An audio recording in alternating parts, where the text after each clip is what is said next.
નમસ્કાર દર્શક મિત્રો, જીટીપીએલની ગુજરાતી ચેનલના સર્જક સાથે સંવાદમાં આપનું સ્વાગત છે. દર્શક મિત્રો, સર્જક સાથે સંવાદમાં આપ અનેક રીતે રંગાયા છો. અનેક વાર હું કહું છું કે કવિ, લેખક અને અનેક સર્જકો સાથે જૂની રંગભૂમિના કલાકારો, મ્યુઝિક કમ્પોઝર, ગાયક, કલાકાર, આ બધા જ પરમાત્માના આપેલા કામોને, દુનિયાને, સમાજને અનોખી રીતે આ સર્જકો રજૂ કરતા હોય છે. હંમેશા વંદન જ હોય. જીટીપીએલ પરિવાર વતીને આપ સૌ દર્શક મિત્રો વતી આવા જ એક સર્જકનું આજે સ્ટુડિયોમાં સ્વાગત કરવું છે. આદરણીય શ્રી નિલેશભાઈ કાથડ સાહેબ. નમસ્કાર નિલેશભાઈ. નમસ્તે શૈલેષભાઈ. નિલેશભાઈ, સ્વાગત છે સ્ટુડિયોમાં. ખૂબ ખૂબ આભાર આપનો સર. પ્રથમ પ્રશ્ન એ થાય, આમ તો આપનું દડવા, જુનાગઢ, આખો ગીરનો પ્રદેશ, જ્યાં તમારી માતૃભૂમિ, ત્યાં અને હવે તો તમે ત્યાં રહો છો, કર્મભૂમિ તો બદલાતી રહી તમારી. તો નિલેશભાઈ, સ્મરણો, જૂનાગઢના જૂના સ્મરણો વાગોળવા છે. તમારું પ્રાથમિક શિક્ષણ ક્યાં લીધું તમે, માધ્યમિક અને ઉચ્ચ શિક્ષણ ક્યાં સુધી ભણ્યા આપ? ભણવાની વાત કરીએ તો હું BA વિથ ઇંગ્લિશ છું, પણ મારું પ્રાથમિક શિક્ષણ મારા વતન દડવામાં જ મેં લીધેલું, 1 થી 7 ધોરણ સુધી. અને ગામમાં 1 થી 7 ધોરણ સુધીની તે સમયે સ્કૂલ હતી, પ્રાથમિક શાળા હતી. પણ બાજુમાં ફઈનું ગામ હતું, જ્યાં બાંટવા કહેવાય, જે ઘેડ વિસ્તારનું નાકું ગણાય અને નાનો એવો 25,000ની વસ્તીવાળું નાનકડું શહેર છે. તેની બાજુમાં સિત્તાણા નામનું ગામ છે, ત્યાં ફઈનું સાસરું કહેવાય. એટલે ફાધરે નક્કી કર્યું કે બહાર નથી મૂકવા આવે અમને. એટલે ફઈના ગામમાં 8 થી 10 ધોરણ સુધીની સ્કૂલ હતી, ત્યાં ભણવા મને 8મા ધોરણ સુધી ત્યાં ભણ્યો. 1 થી 7 વતનમાં ગામમાં ભણ્યો. 8મું ધોરણ ત્યાં ફઈના ગામમાં ભણ્યા. પછી ગુજરાતની તે સમયની પ્રખ્યાત સ્કૂલ, કમસે કમ 1000 વીઘામાં હશે એવી શારદા ગ્રામ સંસ્થા મનસુખરામ જોબનપુત્રાએ, જે આઝાદી પહેલાં કરાંચીમાં હતી, અને 1000 વીઘામાં ત્યાં માંગરોળની બાજુમાં દરિયાકાંઠે સાપુર નામનું ગામ છે, શેરિયાજ, એની બાજુમાં બનાવેલી એ વિખ્યાત સંસ્થામાં ફોરેનના પણ વિદ્યાર્થીઓ આવતા હતા ભણવા, આફ્રિકા, અમેરિકાના આપણા ગુજરાતી વિદ્યાર્થીઓ, અને જેની મુલાકાત રાષ્ટ્રપતિ અને વડાપ્રધાન ઇન્દિરા ગાંધીએ પણ લીધેલી. એવી સંસ્થામાં હું 9 ધોરણથી 12 ધોરણ સુધી, અને 12મા ધોરણ પછી સ્કૂલનું એટલું બધું સારું વાતાવરણ હતું કે મેં બેંકની પરીક્ષા આપી અને પહેલી જ પરીક્ષામાં લેખિતમાં પાસ થઈ ગઈ. એટલે મને સીધી 12મા ધોરણ પછી જ બેંકમાં નોકરી મળી ગઈ. અને ત્યાર પછી બાઉદીન કોલેજની અંદર એક્શનલ BA વિથ ગુજરાતી ઇંગ્લિશ કરી અને BA થયો છું. અને ધીરે ધીરે બેંકની અંદર સર્વિસ મળી, પ્રમોશનો મળ્યા, અને બેંકની અંદર રિટાયરમેન્ટ પછી ચીફ મેનેજર તરીકે રિટાયર થયો SBIની. આ કારકિર્દી, આ મારી કારકિર્દી. અને નિલેશભાઈ, હા હા, હાજી હાજી. અને ત્યાં સમૃદ્ધ લાઇબ્રેરી હતી, સત્યમ શિવમ સુંદરમ. એટલે સત્યમની અંદર સંગીત શીખવામાં આવતું, સુંદરમની અંદર ચિત્રકામ શીખવામાં આવતું, અને શિવમ જે બીજી બિલ્ડિંગ હતી એની અંદર લાઇબ્રેરી હતી. અતિ ભવ્ય કહું તો ગુજરાતની તે સમયની કોઈ પણ સ્કૂલ નહીં હોય, જેની અંદર 5000 બાળકો એ સમયે ભણતા હતા. અને નાળિયેરીના બગીચા, ચીકુના બગીચા, ફૂલોના બગીચા પહેલી વાર મેં જોયેલા જીવનમાં, ગામડામાંથી ભણવા જઈએ એટલે. અને ત્યાં મંગલાયતનમાં મારું એડમિશન થયેલું. ત્યાં પણ પરીક્ષાનો પહેલો અનુભવ થયેલો કે પરીક્ષા લઈને પાસ થાય તો જ અનુભવ કરાવે, ત્યાં દાખલ કરે. એટલે જીવનની શરૂઆત એ રીતે થઈ. સત્યમ શિવમ સુંદરમ ત્યાં તૈયાર થયા નિલેશભાઈ કાથડ. સીધું જ પછી દલિત કવિતાઓને દલિત સાહિત્યનો ફોકસ થાય છે. એક સાહિત્યકાર તરીકે સાહિત્યના કોઈ આવા ભાગ પાડવા જરૂરી છે નિલેશભાઈ? અનુભવો છે એ ભાગ પાડે છે ઘણી વખત, કારણ કે શારદાક્રમની અંદર એવા અનુભવો મને થયેલા નહીં કે ગામડામાં જ્યારે આપણો ઉછેર હોય ત્યારે ધ્યાન રાખવું પડતું કે મંદિરમાં નહીં જવાનું, કારણ કે મંદિરમાં અનટચેબિલિટી હોય, અસ્પૃશ્યતા હોય. એટલે મંદિર પ્રવેશ મારા ગામમાં નહોતો થયો. મારા ગામમાં એક બહુ મોટું મંદિર છે રાંદલ માતાજીનું, જે મંગળવારે અને રવિવારે માનતાઓ આવે, પણ એ મંદિરની અંદર પ્રવેશ નહોતો. પણ આશ્ચર્યની વાત એ છે, તમને બહુ આશ્ચર્ય થશે કે મંદિર અને મંદિરના પૂજારીના મકાન અને એના રહેઠાણના મકાન મારા પિતાજીએ ચણેલા, પણ એ મકાનની અંદર કે મંદિરની અંદર પ્રવેશ બંધી હતી અમારા માટે. નિશાળની અંદર પણ પાણી પીવું હોય તો સવર્ણના વિદ્યાર્થી, એટલે કે મારા ગામમાં પટેલની વસ્તી છે, તો પટેલના બાળકો માટે નળને ગોળાની વ્યવસ્થામાં પાણી પીએ, અમારે જવું હોય તો ઘરે જવાનું. કાં પછી અત્યારે કેવી પરિસ્થિતિ છે નિલેશભાઈ? અત્યારે પણ એ પરિસ્થિતિમાં બહુ જાજો ફેરફાર નથી થયો. શું વાત કરો? હા, કારણ કે તમને એક સરસ મજાનો દાખલો આપું કે મારા ગામની અંદર અમારા પટેલ વીરજી બાપા ગરાગ હતા કે ગરાગનું કામ પહેલાં કરવાનું આવે, આપણે પછી બીજે જવાનું. ગરાગની ખેતીનું કામ હોય એ પહેલું કરવાનું આવે, એમના ઢોરને સાચવવાના, એમનું પાણી વાળવાનું, એમનું ખેતી કામનું જે કાંઈ આવતું હોય એ કરવાનું. ફાધર પહેલાં ખેતી કામ કરતા હતા, પછી ધીરે ધીરે ફાધર છે એ ચણતર કામમાં આવ્યા અને માણાવદર તાલુકાના નંબર 1 ચણતરના કારીગર બનેલા. એટલે ગ્રામ્ય અનુભવો છે એ પછી સર્વિસ મળ્યા પછી, અને શારદાગ્રામમાં તો કોઈ આવા અનુભવો હતા નહીં સંસ્થાની અંદર, પણ આ અનુભવો છે ને પછી ઠેર ઠેર ગામડાઓમાં થવા સંસ્થામાં તો આ સત્યમ દાખલા તરીકે મારા જે ગરાગ હતા ત્યાં મારા મા છે એ મને છાશ લેવા મોકલે, જા. એટલે એને વીરજી બાપાને પાડેલો એક કૂતરો હતો. કૂતરો છે એ ઓસરીમાં બેઠો હોય, દરવાજામાં ફરે, આખા ઘરમાં રખડે, ફળિયામાં આંટા મારે, પણ મારે એક જગ્યાએ જ ઊભવાનું, ઓસરીને અડવાનું નહીં, નહીંતર તો વીરજી બાપાની ઓસરી અબડાઈ જાય. આ પરિસ્થિતિનો અનુભવ એટલો બધો. એટલે ત્યારે પણ નાનપણ મને વિચાર આવતો કે કૂતરા કરતા મારી દશા આવી છે. જ્યાં ભણ્યા તમે સત્યમ શિવમ સુંદરમમાં, ના, શારદાગ્રામમાં, ત્યાં કશું જ નહીં, ત્યાં કશું જ હે ને? અને એના જ સંસ્કાર. એટલે મેં તમને એ જ કીધું છે કે તમને એવું તમારું શારદાગ્રામની અંદર તમે જે પ્રશ્ન મને પૂછો છો એમાં શારદાગ્રામની અંદર કવિતા મેગેઝિન આવે, બોમ્બેથી આપણે જે કવિતા મેગેઝિન, સુરેશ દલાલ, એમાં કવિતાઓ જ આવે. અને કવિતાઓ તરફ પહેલેથી મને થોડોક શોખ કે કોઈ પણ સામાયિક ઉથલાવો પહેલાં કવિતા વાંચવાની. એટલે ત્યાં કવિતાનું કાગ ડોળે રાહ જોઉં કે કવિતા આવે તો. એટલે કવિતામાં ત્યાં શ્યામ સાધુની કવિતા, જુનાગઢના કવિ, મંગળ રાઠોડ સુરતના કવિ, પન્ના નાયક છે જે ફોરેનમાં રહેતા હતા એ છે, રમેશ પારેખની કવિતાઓ, પછી એવા અછંદસ કવિતાઓ અને ગઝલની. અને હું ગમતી કવિતાઓ છે ને એની નોટબુકમાં નોંધ કરી લેતો હતો. એ નોટબુક મારી પાસે આજે પણ છે. નિલેશભાઈ, આ પ્રશ્ન તો આવો પૂછવાનો જ ના હોય, હું ક્યારેય પૂછતો નથી, પરંતુ એક દલિત કવિ તરીકે અને લલિત કવિ તરીકે આ લોકોએ અત્યારની પ્રાયોરિટીમાં આમ પણ ઘુસાડી દીધું. એટલે એમને કશું કહેવાનું જ જરૂર ના પડે કે ભાઈ આ કવિ આ છે, આ કવિ આ છે. નહીં, પણ એમાં શું છે કે સાહિત્યમાં ભેદભાવ ન હોય એવું તમે માનો છો, પણ હું એમ માનું છું કે માણસમાં ભેદભાવ છે તો સાહિત્ય તો એ તરફ આવવાનું છે. મારા અનુભવો લખું છું, મારા ગ્રામ્ય જીવનના અનુભવો લખું છું. તમે એને સાહિત્ય ન ગણો તો મારા અનુભવનો શું મતલબ? મારો પ્રશ્ન ત્યાં છે કે દલિત સાહિત્ય કઈ રીતે થયું? એ સાહિત્ય જ છે. હું એવા માણસની શોધમાં છું કે આપણે એમ કહેવાય છે કે વૈષ્ણવ જનતો તેને રે કહીએ જે પીડ પરાઈ જાણે. મારી આ અસ્પૃશ્યતાની પીડ છે, મારી જે આ વેદના છે, મારી સાથે થયેલા ભેદભાવો છે, એ જે મને પીડા થાય છે એવો વૈષ્ણવજન તો મને ક્યાંય મળતો નથી. તો આવા વૈષ્ણવજનની શોધમાં છું. પણ મારું એ જ કહેવું છે, દલિત સાહિત્ય છે જ નહીં, એ વિશ્વ સાહિત્ય છે. હા, વિશ્વ સાહિત્ય ખરું, એ લલિત પણ આપણે કોઈ સંજ્ઞા તો વાપરવી પડશે. જે લોકો તમે એમ કે તમે દલિત સાહિત્ય લખો છો એટલે તમને એમ કે આ સ્ટેજ ઉપર હવે કેમ બેહાડવા, પણ એ તમે સાહિત્ય ગણો ને. એ સાહિત્ય ગણો છે, એ સમાજના એક વિમુખ થયેલા માણસ. મારો પ્રશ્ન જે છે કે સમગ્ર સાહિત્યમાં છે, એ વિશ્વ સાહિત્ય છે, પણ તમે કોકની પીડામાંથી ઉદ્ભવેલું છે. આપણે ત્યાં ચારણી સમાજને આ વિચારવું પડશે. આપણે ત્યાં ચારણી સાહિત્ય, આપણે ત્યાં સિંધી સાહિત્ય છે, આપણે ત્યાં ઉજળિયાતુનું સાહિત્ય છે. તો એક આખા સમૂહને તમે સમાજની બહાર કોઈ નીતિ નિયમો વગર ધકેલી દો અને એની સાથે એક અમાનવીય વ્યવહાર કરો તમે, અને આ વ્યવહાર વિશે જ્યારે કોઈ વ્યક્તિ લખે તો તમે એને સાહિત્ય ન ગણો, તો એ તમે એ વ્યવહાર કરેલો એ તમે પોતે ગણી લીધો કે આ મેં વ્યવહાર કરેલો, તમે આ લખ્યું છે એટલે તમે પોતે એવું ગણો છો કે આ મારી વિરુદ્ધનું સાહિત્ય. આ કોઈના વિરુદ્ધનું સાહિત્ય નહીં. તમે સાચી વાત કરો છો. ભૂલોનું પ્રાયશ્ચિત કરવાનો સમય છે અત્યારે. પણ સવર્ણ સમાજે જે ભૂલો કરી છે એનું પ્રાયશ્ચિત કરવાનું આ સાહિત્ય છે. નિલેશભાઈ, જમવાનું શું ભાવે? દાળ ભાત શાક રોટલી બધું ભાવે. ગમતું નિલેશભાઈનું મુખ્ય ખોરાક? લાડુ. અચ્છા, ક્યાં બાત હે.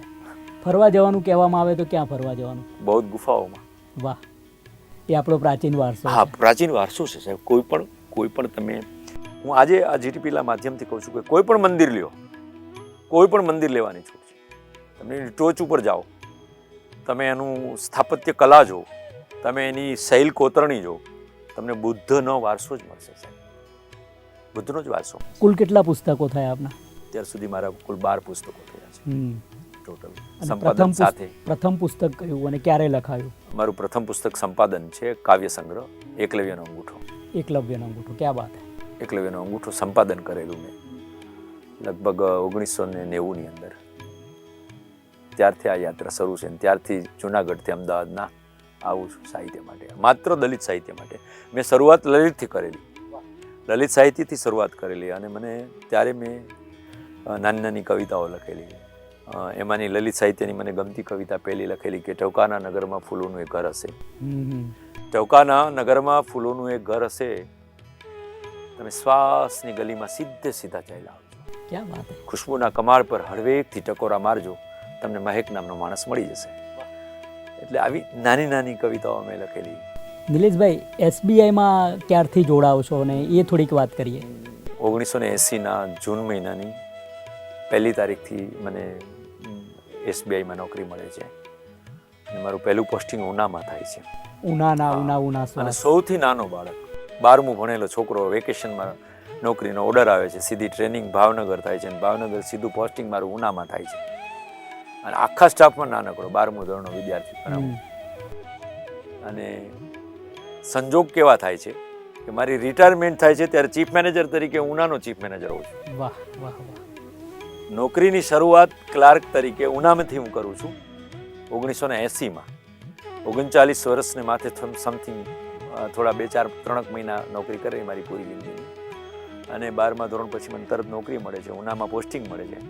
અને ત્યાં થોડું ઘણું તમે જે કહો છો એ ભેદભાવ પણ મારે સહન કરવાના આવે છે. ત્યાં ભેદભાવ કરનારા મારા કલીગ્સ, સિનિયર સ્ટાફ મેમ્બરો પણ હતા. પણ મને આશ્ચર્ય એ વાતનું થાય છે કે જ્યારે ચીફ મેનેજર તરીકે મારું રિટાયરમેન્ટના 3 વર્ષ બાકી હોય તો મારું ચીફ મેનેજર તરીકે પોસ્ટિંગ ઉનામાં જ થાય છે. અને જે સિનિયર કલીગ્સ હતા, જે ભેદભાવ રાખતા હતા, એ મારી લેફ્ટ રાઇટ લેતા હતા જે તે સમયે નાના બાળકની, કે તારે વહેલું નહીં જવાનું, અહીંયા આ કેમ કર્યું, આ કેમ કર્યું, જે એની ડ્યુટીમાં નહોતું હતું, જે મેનેજરની ડ્યુટીમાં આવે. મારી જેમ જ એક ક્લાર્ક હતા. પણ જ્યારે ચીફ મેનેજર તરીકે એ બ્રાન્ચમાં મારું પોસ્ટિંગ થાય છે ત્યારે એ દરવાજે મારી રજા લેવા ઉપાય કે હું આવું સાહેબ અંદર. એ વાત મેં એને અંદર બોલાવીને કીધું, કેમ છું મંગળદાસ, યાદ છે તમે મને શું કહેતા હતા આજથી 35 વર્ષ પહેલા? આજે તમારે મારી આ સમયનું ચક્ર ના શિક્ષણનો જે બાબા સાહેબે જે વાત, બાબા સાહેબે જે શિક્ષણ માટેની રિઝર્વેશન કરી, શિક્ષણ માટેની, સર્વિસ માટેની પછી પણ શિક્ષણ માટે જે રિઝર્વેશન કર્યું અને જે ભેદભાવ દૂર કર્યા એને લીધે અહીંયા સુધી છે. ના બિલકુલ. અને સંપૂર્ણ સમાજ અહીંયા સુધી છે. કોઈ પણ માણસને તમે કઈ રીતે, તમે એમ જો તમારી સંસ્કૃતિ જો એમ કહેતી હોય કે દરેક જીવમાં શિવ છે, તો તમે એને શિવ તરીકે કેમ ના માની શકો? તમારા જે પ્રેમ હોવો જોઈએ. ત્યાં જ મોટો પ્રશ્નાર્થ છે. જુનાગઢની થોડીક વાત કરવી છે. ત્યાં જ મોટો પ્રશ્નાર્થ છે ને. મારે જુનાગઢની વાત કરવી છે. શિવ યાદ આવે તો કેવું લાગે છે? કેવું જુનાગઢમાં તમારું ફાર્મ હાઉસ પણ છે. ત્યાંનો જુનાગઢમાં જ્યાં મેંદરડા તાલુકો છે ત્યાં ગીરનું જંગલ જે શરૂ થાય છે, એશિયાટિક લાઇનની જ્યાં વસ્તી છે, સિંહોની વસ્તી છે, એની બોર્ડર ઉપર જ મારું ફાર્મ હાઉસ છે. ઇટાળી ગીર નામના ગામમાં છે. પણ જુનાગઢ છે અલગ જ છે. આખું જો ગુજરાતમાં જુનાગઢ જિલ્લો છે એ પ્રાકૃતિક રીતે અલગ છે, માણસોની રીતે અલગ છે, એમની મહેમાનગતિની રીતે અલગ છે. અને જુનાગઢની આજે ખ્યાતિ હોય તો સિંહને કારણે જ છે, અને ખાસ કરીને નરસિંહ મહેતા છે. પણ ત્યાં એક દિગ્ગજ કવિ પણ 2 થઈ ગયા છે, શ્યામ સાધુ અને મનોજ ખંડેરિયા. ઉડ કરતું એક બીજું નિરાંત કરે છે, અંદરના પંખીની સંતો વાત કરે છે. શ્યામ સાધુ વંદન કવિ, મનોજ ખંડેરિયા બી અદ્ભુત કવિ. પણ શ્યામ સાધુ તો પ્રકૃતિના અને એકદમ સરળ હતા. એમની પાસે ઘણી બધી કવિતાઓ લઈને હું ઠારવા જતો હતો. જ્યારે દર શનિવારે માણાવદર મારું પોસ્ટિંગ થયું, જ્યારે ઉનાથી માણાવદર ટ્રાન્સફર થઈ, ત્યારે કવિતાનો શોખ શારદાગ્રામથી જે છે એ પુનઃ જાગૃત થયો અને નાની નાની કવિતાઓ લખવા માંડ્યો. ત્યારે શ્યામ બાપુને સૌથી પ્રથમ કવિતાઓ મેં બનાવી. પપ્પુ આ કવિતા કહેવાય કે નહીં? તો મને કહા કવિતા જ કહેવાય. મારા નિખાલસ કાવ્ય સંગ્રહ 2012માં થયો.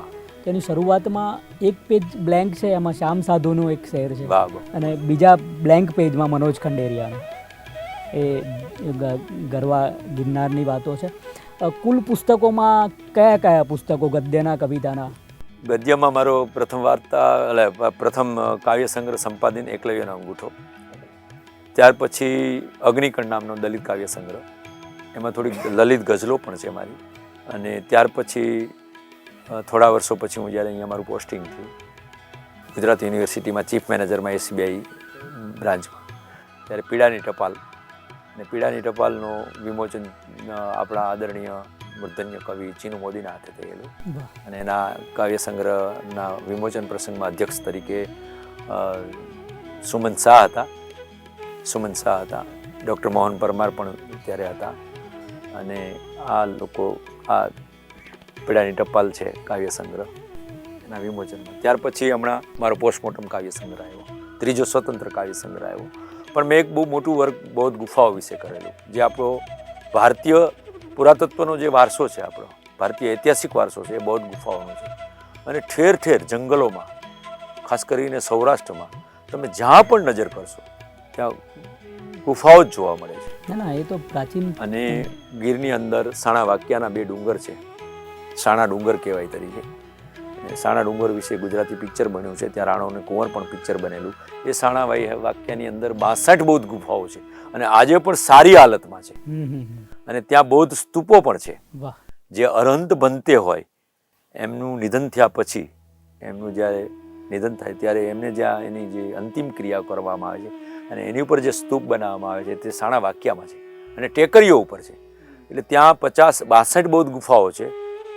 આજે તો ત્યાં અમુક લોકોએ મમાઈનું મંદિર અમુક બનાવી દીધું છે અને બૌદ્ધ ગુફાની મૂર્તિને ગેરવું કરી અને એમને મમાઈ માતાજી બનાવી દીધા છે. અને ત્યાં બીજી હાલે છે, બીજી વચ્ચે હાલે. પણ 62 ગુફાઓ આજે હયાત છે અને ભવ્ય ગુફાઓ છે. આપણો ભારતીય બૌદ્ધ સાહિત્યનો વારસો છે, સ્થાપત્યનો વારસો છે. અને એ કલાની દ્રષ્ટિએ જોઈએ તો 62 બૌદ્ધ ગુફાઓ છે. એટલે મને લાગે વિદ્યાપીઠ હશે ત્યાં, બૌદ્ધ દર્શનની વિદ્યાપીઠ હશે ત્યાં. અને ખાસા 200 જણા, 200 સાધુઓ, 200 ભંતેઓ, 200 બૌદ્ધ ભંતેઓ રહેતા હોવા જોઈએ જંગલની અંદર.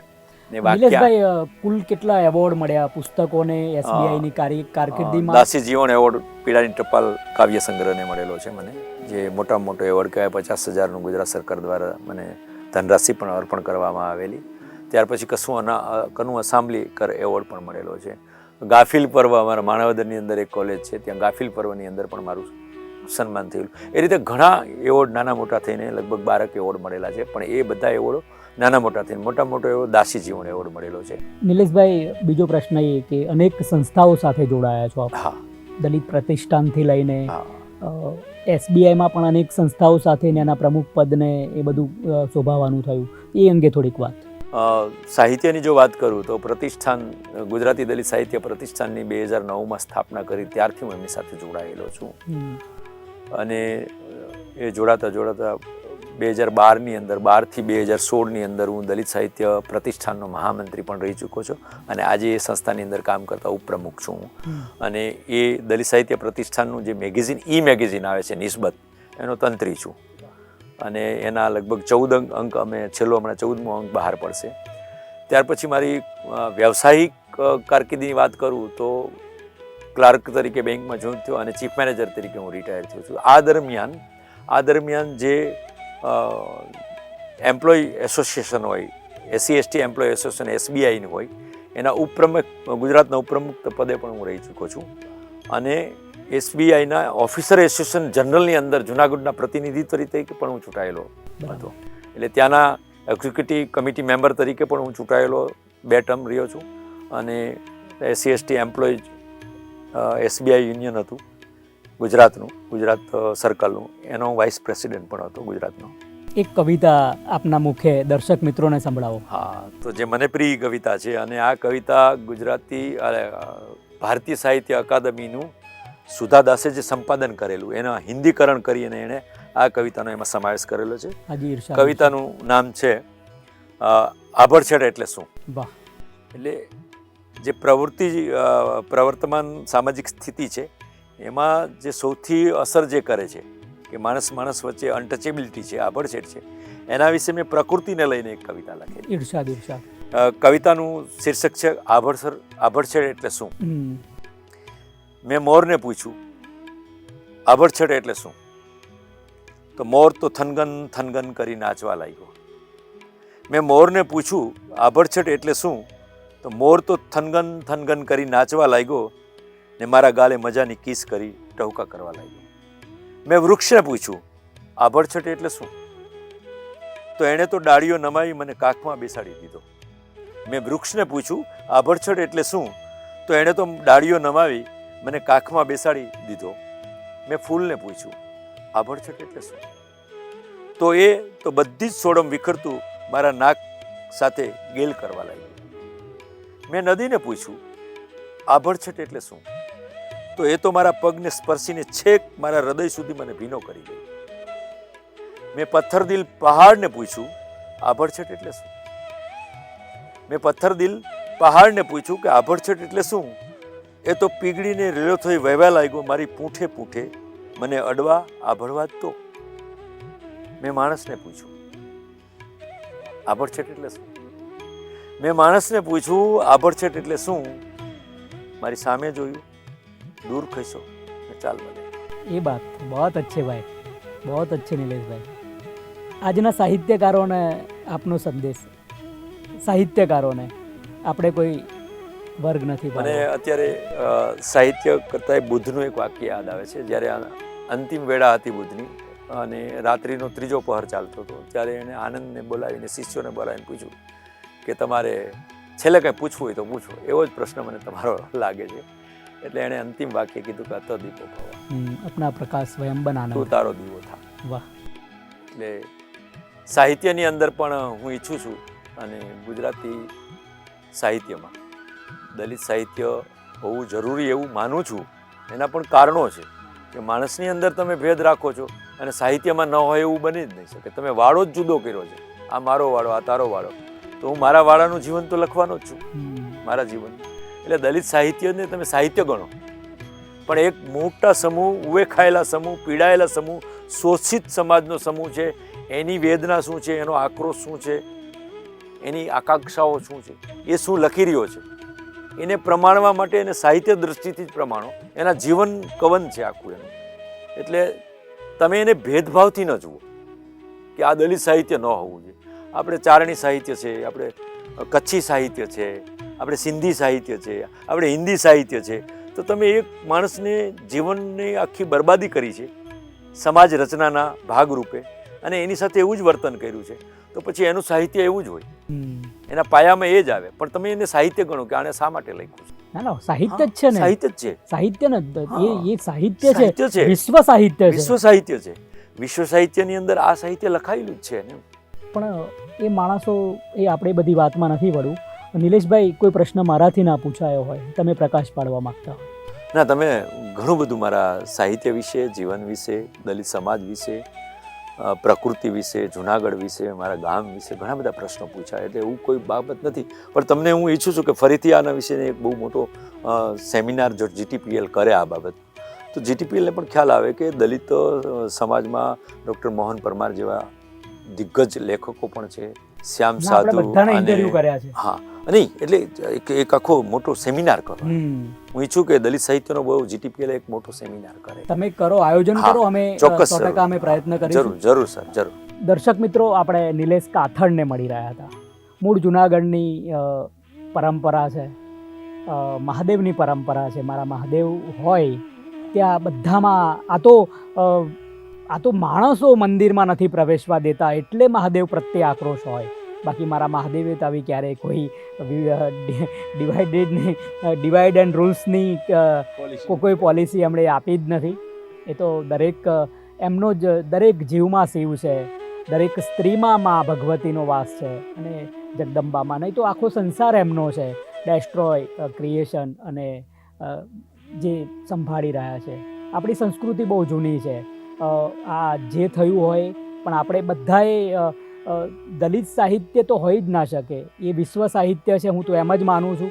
મેં ક્યારેય ભેદ કર્યો નથી, કારણ કે સાહિત્ય એ પોતાનું સાહિત્ય છે. પીડામાંથી આવે છે, કોકના આંસુમાંથી આવે છે, કોકના હરખથી આવે છે, કે તમારી સારી બાબતોમાંથી આવે છે. પણ તમે સાહિત્યનું સર્જન કરો છો, આ માત્ર સાહિત્ય છે. એને આ દલિત સાહિત્યકાર, આ લલિત સાહિત્યકાર એવા ભેદભાવ ના પાડવા જોઈએ. બધાનું સાહિત્ય પોખાવવું જોઈએ અને એમની પીડામાંથી પ્રગટેલું સાહિત્ય છે. એટલે એને આપણે સેલ્યુટ જ કરાય અને સાહિત્યને વંદન જ કરાય, સાહિત્યકારને વંદન કરાય, સર્જકને વંદન કરાય કે પરમાત્મા પછીનું કામ કરે છે. પરમાત્માના સંવેદનો ઝીલીને એ એન્ટેનાનું કામ કરે છે, સમાજને નોખું અનોદું પ્રદાન કરે છે. આ સર્જકો છે, સર્જકોને વંદન જ હોય. GTPL પરિવાર વતીને આપ સૌ દર્શક મિત્રો વતી નિલેશ કાથડનો હાર્દિક આભાર માનીએ સ્ટુડિયોમાં આવવા માટે. આભાર સાહેબ. Thank you sir.